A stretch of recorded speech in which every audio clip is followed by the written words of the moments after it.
Denver, Colorado, where it's also so fun. All right. The camp, as a collective, came up with a list of demands. That came after a petition by city officials for migrants to move from this encampment near train tracks, under a bridge, to indoor shelters funded by the city. This morning, they pretty. sent Look at the Palestinian flags. I want you to note those. Without presenting Look at all the document, Palestinian flags. You'll and see them. without having any kind of signature for accountability. That's what migrant advocate V. Reeves says the city responded Great work with if you can get it. instead of meeting the migrants' demands. We've been offering time and shelter, basically just trying to get families to leave that camp and come inside. John Ewing with Denver Human Services says shelter comes with its perks, namely getting out of these conditions outdoors. It comes with 3 square meals a day. You can cook your own if you'd like to. That is one of the main demands by these migrants who have had their grievances in the past about the food provided by the city. There have been so many complaints about the food being spoiled or not being enough and malnutrition amongst children. Migrants who do stay in shelters are often put on a path toward a work permit. Reeves says these folks haven't received the same benefits. They're not receiving any kind of official housing or immigration document support, which is incredibly necessary for them to be. I mean, they took the time to break into our country illegally, go all the way to Denver. The least we can do is get them a house to live in. Thank you. Food to eat indefinitely. Money to spend. This is outrageous. I mentioned outrageous. Denver, and they're not alone, but Denver has offered, their citizens to house these immigrants. I can't imagine being okay with allowing a family. Especially if you have a family. Know yeah. And who doesn't how speak many of the them language. are families? Probably very few. They're usually just military-age men coming into your house. Are you going to take that chance? If you've got daughters, if you've got sons, if you have anybody. I'm not. No. No. Wait, well, how irresponsible is that? And not even, they're providing food, and I think I think they say that they'll give you, I don't know how much money you get per household when you allow a family to come in, but I don't know that it's worth it. You know what could have prevented that? If they had never come here to begin with. Yeah. Well, they're already here. Right. Oh, I'm sorry. So then we should finish this story. This is good stuff. Play the rest of this, please. Necessary for them to be able to navigate the bureaucracy around these systems. Look at the flags. The city says its own 3 offer in that comes one shot, with these Palestinian benefits. What do you qualify for? What do you not qualify for? What might be something that is a feasible path for you to success that is not staying on the streets of Denver? We try to compromise. We try to figure something out. At the end of the day, what we do not want is families on the streets of Denver. Yeah. Right. Yeah, so in all, the migrants sent a list of 13 demands to the city. The city, meanwhile, says they've got demands to send buses to this encampment for any migrants. Can the buses go south and want to take that offer for a way south shelter, whether it be congregate or in a hotel? So we're live in Denver. The migrants won't even get on the buses to go to the city shelters. Oh my gosh! All right.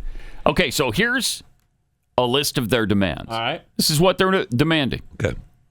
Migrants will cook their own food with fresh, culturally appropriate ingredients provided by the city instead of pre-made meals. Okay. Rice, chicken, flour, oil, butter, tomatoes, onions, etc. Also, people will not be punished for bringing in and eating outside food. Okay? Now, when you're bringing in fresh food, it's got to be refrigerated, so I don't know why they're not demanding refrigeration and electricity being that's on the next brought list, in. Sure. Yeah. Okay.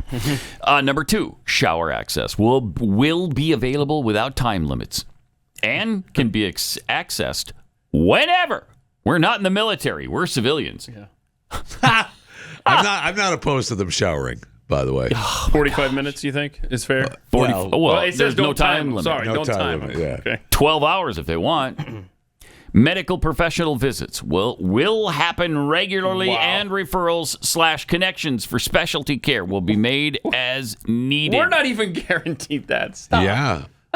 All will receive the same housing support that has been offered to others. They cannot kick people out in 30 days without something stable established. Okay. This is absolute madness. They break our laws to come here, and then they make 13 freaking demands of the locals. Okay. Like we exist just serve them. to serve them. Wow. There needs to be, number 5, there needs to be a clear, just process before exiting someone for any reason, including verbal, written, and final warnings.